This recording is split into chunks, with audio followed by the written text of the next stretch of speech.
Okay, so hey everyone, and welcome to another episode of Default Global. This is where we connect with global first entrepreneurs and remote work experts from all around the world to share their experiences. Our guest today is Christina Qi, CEO at Databento. Christina, thanks for joining us today. Thanks for having me today. Yeah, absolutely. So, Christina, you have made a significant shift from running a hedge fund to becoming CEO of a market data company, Databento, right? So, with that in mind, could you tell us a little about yourself and maybe walk us through your journey to where you are now? Sure, yeah, I totally have the most normal background of running a high frequency trading from for a decade, and then deciding to take a step that many people think is in the opposite direction of running a data company, so becoming a service provider. So maybe just walk a little bit just through that journey of why does we decided to go in this weird direction here. So Hmm. there's a couple of reasons. One was definitely business related. Our hedge fund was struggling to scale at the time, and we faced a variety of different headwinds and challenges. But two was because the infrastructure that we used, which was very data driven strategies, everything was relying on data.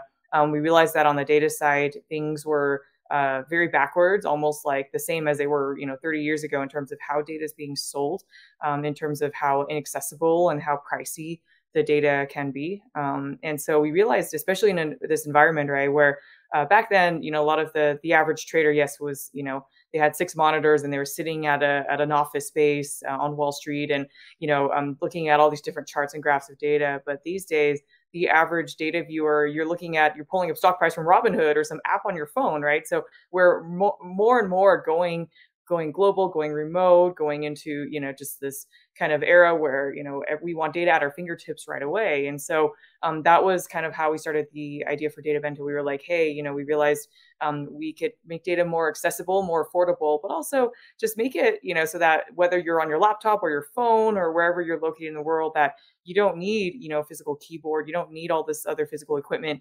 Like you should be able to access this data instantly. So that's kind of the journey of why we started it and why we're here today.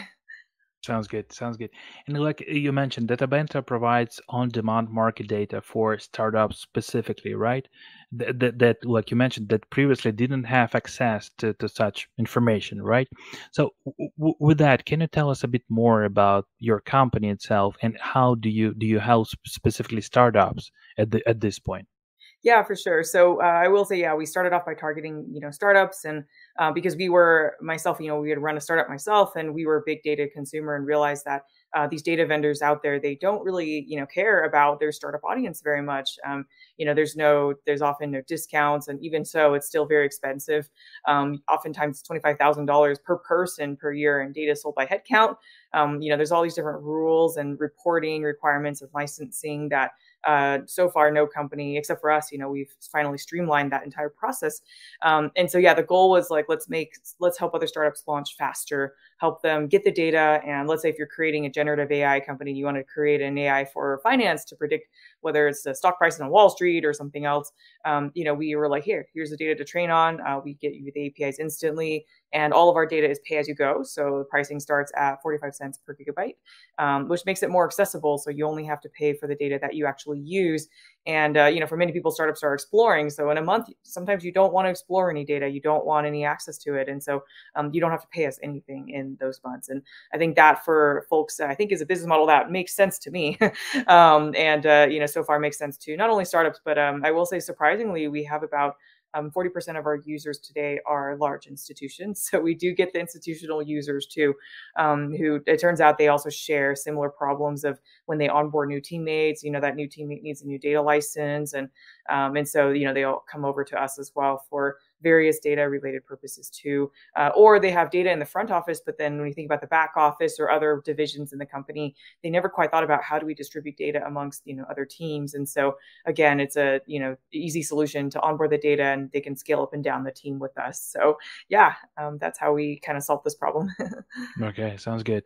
And you've built a team that includes professionals from well-known companies like Stripe and other well-known brands. And I'm curious, what strategies have you implemented to attract such a high caliber talent?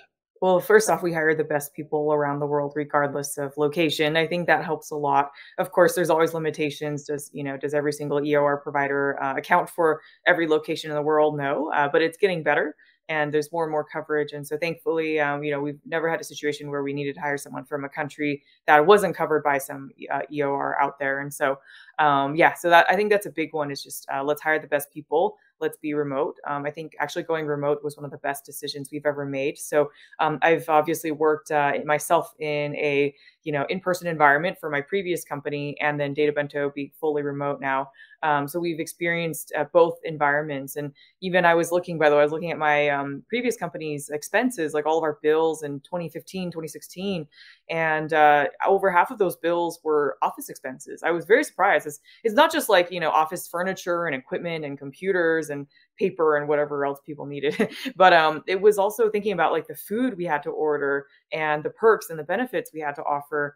And all those things that, it's funny because it sounds cool if you're an employee, you're like, oh, I want free food. But then you realize actually people don't stay because of free food. So we actually had turnover, and we would ask them, well, why? We give you free food, and we have a ping pong table, we have a foosball, and, video game room, and all these different benefits, right? And they said, well, like, look, and we learned this the hard way, by the way. We learned that people don't stay because of perks, like office perks and things like that, right? Or even just having a beautiful office. We spend a lot of money on improving the office and making it beautiful. And it's a high rise out in Boston. It's really awesome. You have this view of the entire city. People don't stay because of that. People stay because their voice is being heard, because they're learning, because they're contributing, and they're making an impact on the industry, because they're constantly learning, and they're growing in their job, and just those are the reasons why people stay, right? And so it's just funny that we started realizing, like, wait a second, why are we not spending money on the things that actually matter to our employees? Why are we spending money on these useless office perks, right? And so, so there's many different reasons, but I think one is just learning the hard way of what people are actually looking for in a work environment today. And a lot of that is also, can they be able to work remotely when they need to? And then if they wanted to have an in-person office space, let's say their home is very loud sometimes, or they have a lot of roommates, or, just lots of distractions around them. And so sometimes they do prefer, like, hey, I want to go work in a formal office space, or have a meeting, with my teammates there to really grind out a meeting or brainstorm ideas, right? And so, yes, of course, remote work, there's disadvantages to it, but we're like, okay, you know what, let's just give people a workspace and a couple other types of memberships like that. So in case they do want to come into the office, then they can and have that option too. But to be honest, when we offer it, do people take advantage of it? I would say maybe like a few times a month. That's it. So again, like we don't want to have any mandates and force people into this kind of office environment, because we do feel like people are surprisingly more productive in a remote environment, and saying, look, people are adults, like we can be productive. And at our current team size, we only have 30 people right now, and so I can pretty much tell. It's very easy to tell when people are productive and when they're not. And if they're not, then we can try to work out, okay, what's the actual reason behind it? Is it because you're working remotely, or chances are it's some other reason? And so let's just get to the bottom of that, right? And go from there. So yeah. That's cool. And while hiring globally, have you noticed any differences between hiring in the US and outside of it? Wow, it's an interesting question. Surprisingly, not too many, major differences. Like, there's always cultural and language differences, of course. But and we have mad respect for people who are, English is their second language, and because we're here in the U.S. and most of us, unfortunately, don't speak a second language, so we have a lot of respect for people who are interviewing in a foreign language, and totally understand that. One thing that, of course, we've known, and always teach our interviewers, is that there's a difference between being bad at speaking English versus being bad at communication. And you can be perfectly fluent in English. You could be American, and be horrible at communication, right? And so we've learned to, tell those differences, and to understand that during the interview process, that even if a candidate doesn't speak with like the perfect accent or whatever, there's no such thing as perfect accent. But you get the point, that it doesn't mean that they're bad at communication. So to be honest, we don't really notice many differences here and there. I think everybody is extremely hardworking no matter where we go and where we interview. The job pool is increasingly competitive, at least in this day and age. By the way, the pendulum swings over time. I've interviewed, what I've looked at, probably over 100,000 resumes by now, and interviewed quite a few people over the past decade. And the pendulum swings back and forth, meaning that sometimes it becomes a candidate's market. The candidate has an upper hand, and then this time around, right now we're in a pendulum swing where the employer has the upper hand. What that means is that we get over 1,000 resumes a week, and that's just the reality of it, right? And it actually makes it difficult for us because we've tried using AI to screen applicants. It doesn't work. The best thing to do is just have a human eye and go in there. We've hired people who did not graduate from college. We've hired people who did not have a traditional background. Maybe they went to a coding boot camp, and they were the best position for the job. They beat out all the Harvard and Stanford candidates. So it's like you really never know. Who is great for this job. And I think the human is the most complicated machine. And so that actually makes it complicated for us because we do have to have a human screen, all 1,000 resumes per week, and multiple humans on the team who have to do that and handle the interview process and go from there. So creates an interesting challenge today. But yeah, hopefully I answered your question okay. Yeah, absolutely. And while hiring globally, do you rely on some local partners, like some recruitment agencies, or you just use some international job boards? And tell me more about your strategy. Yeah, that's a good question. So we do use multiple job boards, but mainly just the big ones.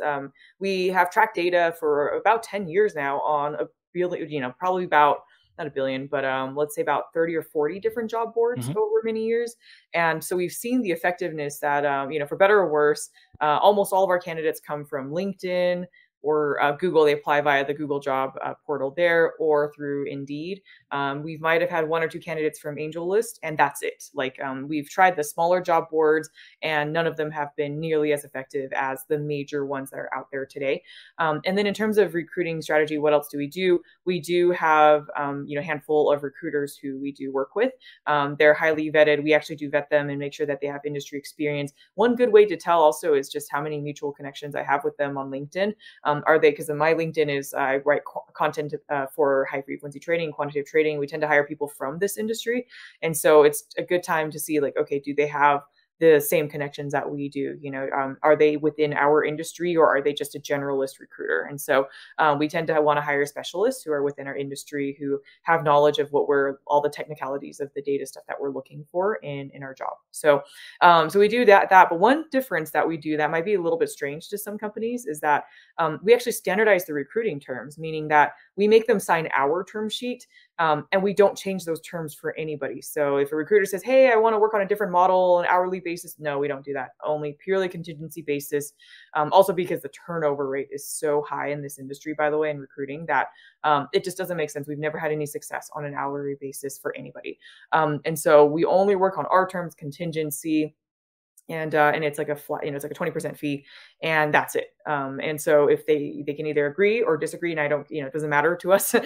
We have so many recruiters, probably about a dozen reach out every day anyway. And so, and then we'll only send the terms to people who we feel like are within the industry, and then we try our best to filter it down. And then the ones who sign, then we end up working with them, and that's already, like, for us, actually, it turns out to be sometimes more than enough.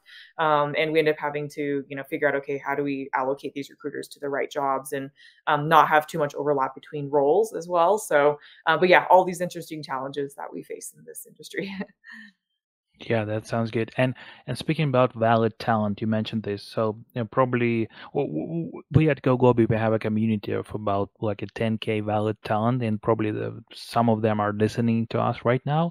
And for those guys, maybe you can give some kind of advice. What skills or mindset do you believe are essential for talent who want to work for companies like Databento? Yeah, to be honest, like the number one thing right now that we typically look for is just having a well formatted resume. And it's hard because I know it's like, what does it mean, right? To have a professional, well formatted resume. You'd be surprised. Like there's some people who, they'll spend more time designing their resume than just focusing on, like, let's just work, right? And just get more lines on your resume, having more content on your resume by just doing, more, right? And so So even just basic things like that, we do notice. But one thing that has come up recently is we've noticed some candidates who have resorted to being a little bit dishonest on their resume, as well as dishonest during the job interview process.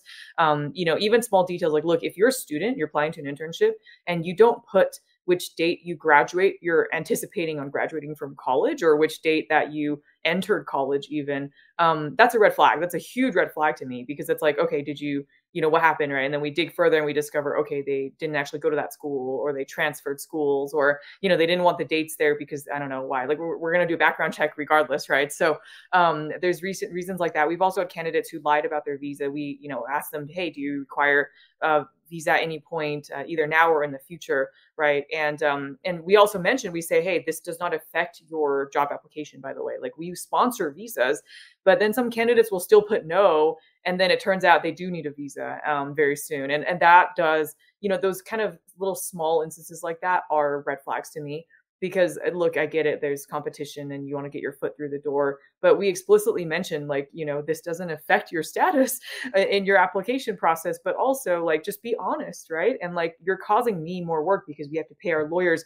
It could be, $15,000 just to get a visa, to enter the lottery every year, to get your green card down the road. And those are things, yes, that it causes more work for me when someone's being dishonest. Also, we're working remotely, right? And it's like, what else are you lying to me about? What else are you not being truly, like, transparent about, right? I need to know these things, not because they're going to be held against you, but because I need to know, because I need to pay a lawyer to get this done. For very, very basic things like that, I would just say, surprisingly, you'd be shocked by how many candidates are, starting to do those things. And I think a lot of it, by the way, is because we've seen a lot of TikToks, like a lot of influencers on LinkedIn and TikTok, who are saying, hey, like, put all these like keywords in like white letter one font at the bottom of your resume, or like, just do things like that. And it's like, look, we use a human to screen resumes to begin with. And like, it's not gonna, maybe at a large company, I don't know if that'll help or not, but it's just like, teaching candidates to resort to these tactics to get ahead, without saying, hey, just like focus on what you can do best, and focus on, get people to get feedback on your resume and learn how to communicate those internship experiences. Or if you have no experience, like, learn to communicate your education or, your unique background better, right?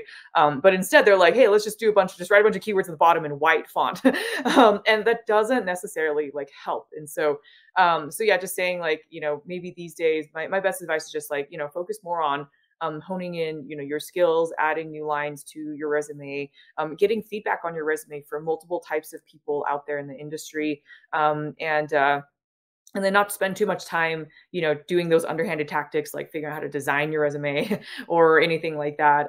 So yeah, that's probably the number one advice I would give. Yeah, that's totally makes sense. And I guess you mentioned that you work with Deal, right?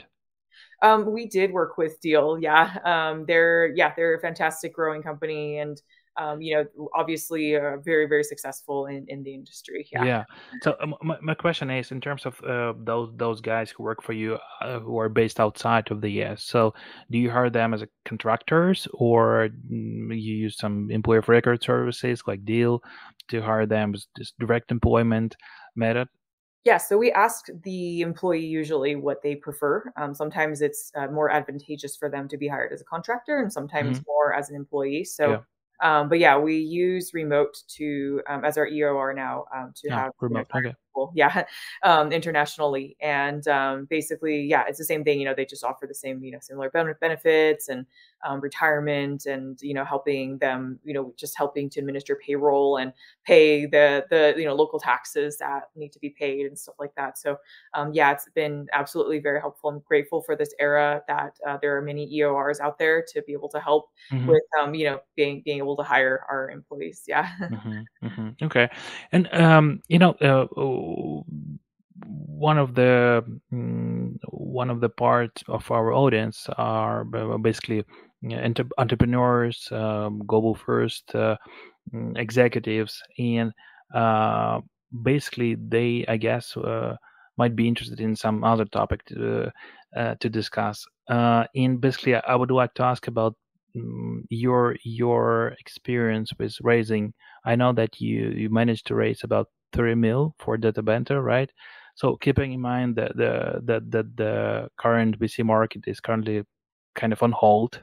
So Mhm. raising funds right now is particularly challenging. So for our listeners, for founders who are in the early stages of raising capital right now, what advice can you offer based on your fundraising experience? And keeping in mind that we are talking about global first companies, we're talking about remote first companies, and currently we see this trend of returning to the office. Exactly. Yeah. And do you think that it will be more difficult to raise funds for remote first and global first companies in the current situation? Those are all really good questions. So my first answer would be no. I feel like yes, there are a couple of VCs, you're right, that have very publicly on social media stated that they refuse to invest in companies that are, 100% remote. But I will say that those VCs are the ones that I would not want to work with.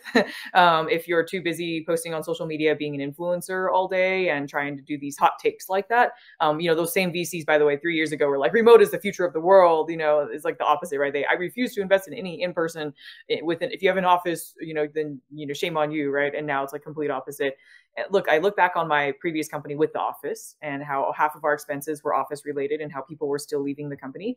I look at Databento and I look at how we've had no turnover, no voluntary turnover, at least since the inception of the company. Actually, many years we have, nobody's voluntarily quit, and a part of that is because we offer them a healthy and safe environment to work from home and have the option of having an office. Of course, we still do offsites. We do in-person meetings and we fly everyone in. And yes, we still do that. We'll fly them in to, let's say, last offsite was in Salt Lake City. So we fly them in from as far as Australia all the way out to Utah, and make sure that, we can still have that face to face that people need. But still, look, most of the time we're remote. And so, in terms of fundraising, though, I'll say, so yeah, I would say like those are not the VCs that you'd want to target. Then definitely don't go for those big famous names. And by the way, that's the other big thing we noticed in this world is that people tend to fall for like the big famous VCs. But the thing is, look, those famous VCs are going to be the first to leave you when something goes wrong because they have a lot more going for them, right? They're already famous, they're already successful. They're not going to have an incentive to try to help you. They're already serving on like 40 different boards and 40 different startups that they have to deal with.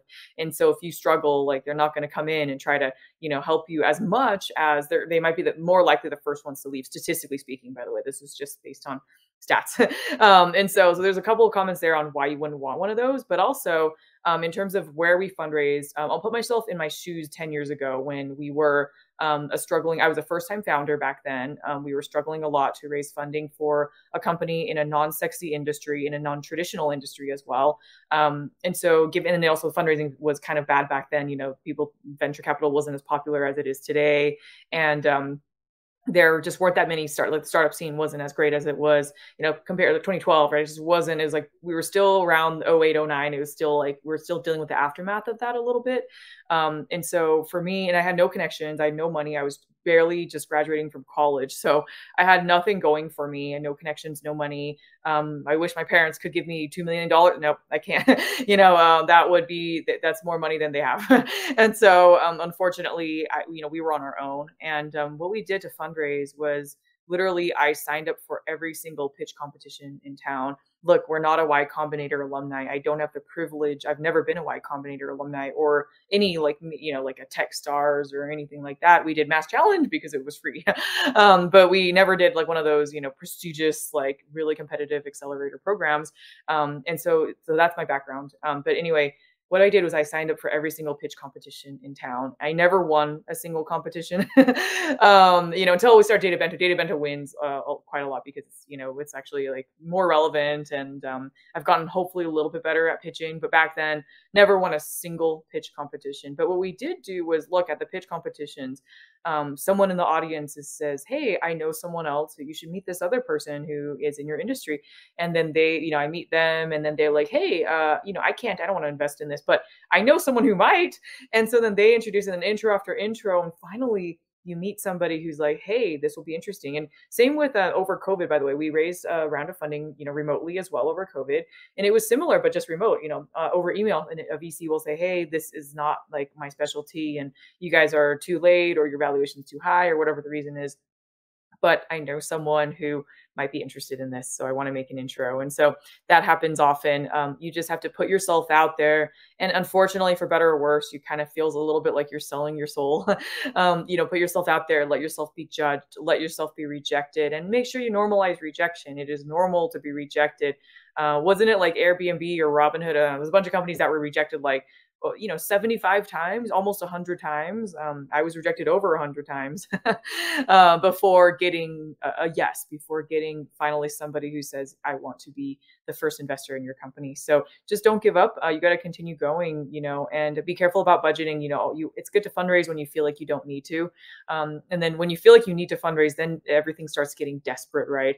And so I would say just be careful about the timing as well. But put yourself out there. There's no magic. I wish there was a magic wand I could wave and then all the funding just comes in. But there really is no magic trick to it. For me, it's just really go out there, do your thing, and work hard on it, and hopefully the money will come. Yeah, that's a very good advice. Thank you. In your book preview, yeah, I believe you are currently working on, right, some new book. You mentioned the importance of prioritizing friends, family, colleagues, and basically community, right?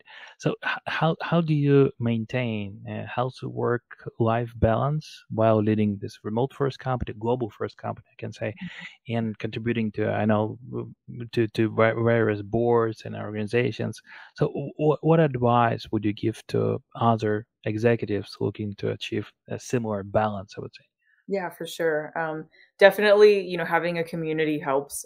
Community of other founders, but also just community of people, locally in your town who, like I go rock climbing is my pandemic sport. I go rock climbing with, groups of friends, and we all come from different industries, different backgrounds, but in our ages, range. I climb with people much older, much younger than me, but it's like something that keeps me motivated and keeps me like having a steady, stable kind of schedule going on. And so those are kinds of the things that I really actually wanted and missed a lot. And over the pandemic, thankfully, was able to kind of get a sense of that flow and that sense of stability in my life, the rhythm, that's so important to me. So even just finding a community and having, and then they saying, they're texting me being like, oh, Christina, do you want to come climbing? And sometimes I'll be like, oh, I'm so tired. Like I worked all day, they're like, no, come climbing. And I'm like, okay, fine, I'll go. Right. So, just small things like that, having people around you, surrounding yourself. And look, it's not a solo journey. And even if you don't have a lot of founders in town, look, I live in Salt Lake City, Utah. Actually, not even Salt Lake. I live on a mountain in the middle of nowhere, but the closest major city is called Salt Lake City, which is not even a big city. So, all those things being said, it's like, are there a lot of entrepreneurs in my town? Not a lot. And not a lot of tech founders, not a lot of women founders, not a lot of minority founders. I could go on and on forever. And, there's not a lot of people who might be able to relate and talk to me about data stuff. And that's okay. I still have a community here, and it's so important to have friends and, folks and just people around you who can motivate you in other ways in life, and also listen to you. And they might not understand everything you're saying when I'm having a really bad day. And, one of my closest friends works at Costco. He's a Costco worker. And I'll be crying and be like, oh, everything's going wrong. And, and I'm like, yeah, does he understand everything? Like, maybe not, but like, hey, like we all understand each other as humans, and we understand we all go through difficult times. And, having that shoulder to cry on during difficult times is really, really important. So yeah, I think work-life balance definitely is so important. You don't want to, grind too hard, and then burnout does happen. And at some point you realize you're like, wait a second, I've worked this hard. And, for me, it was like my first company, it's tempting to grind because it feels like a passion project. So I was grinding. I was working 24/7. I had zero work-life balance. But then, look back and I'm like, wait, I missed my friend's graduation. I missed my other friend's wedding. I missed life events. My friend, celebrated her, back then I was so young, 21st birthday, now it's like 30th, 31st, whatever. But back then I was missing birthdays and graduations and weddings and big events and even funerals, that I'm like, I wish I could have gone to this person's funeral. And, just life events like that I'm like, I now I feel like, look back, I'm like, I want my 20 back. I want this era back in my life. And I want to, if I were to redo it, I would prioritize those events and, go to them because they only happen once. Your friend is hopefully only going to get married once. I don't know, maybe they get married 3 or 4 times. But for me, it's like, I wish I had prioritized my friends and family as well, big family events that happen in my life. and look, like, your startup will be okay. It'll be totally fine. It's not going to die overnight, just because you spent an hour at someone's wedding. It's not going to die, right? So just understanding that everything's going to be okay, and that it's tempting to grind, but find a community. Remember that there's life outside of your company, and keep going. And but yeah, prioritize yourself, your family, your friends, people who matter in your life too. Yeah, that's totally makes sense, and I guess I still need to work on that. So, So, probably my last question. Given your experience in both hedge funds and the market data platforms, how do you see the future of the financial industry, and what role do you see for AI in this space specifically? yeah, for sure. So this industry's been really exciting these days because obviously this whole AI revolution of people wanting to do generative AI and other applications of AI too. It's been super super great. We've definitely seen on our end. By the way, we don't do AI at Databento, but our users do. So we've had a surge of recently some fintech and startup users that are training on our API on our data, which is great. And by the way, I know there's a lot of companies out there that are raising their API prices, Reddit and Twitter, and they're because of this opportunity, right? But I promise you at Data Bento, we're not going to raise our prices. Actually, our prices are the lowest in the industry for financial market data. So definitely, if startups are looking to train an AI based, on financial market data, we have petabytes of data here, live and historical data to train on for any kind of model. So, but yeah, it's been a really exciting time. We're super proud of all of our users for being able to go to market and launch faster, and being able to just see new applications of AI and data in this industry. So yeah. That's perfect. Okay, so I guess we're good. So thanks a lot, Christina, for sharing your insights on your hiring strategy, on capital raising, and some future predictions. That was awesome. So we wish you and Databenta all the best in your journey. Thanks a lot, and appreciate your time. Thank you. Take care. Thank you.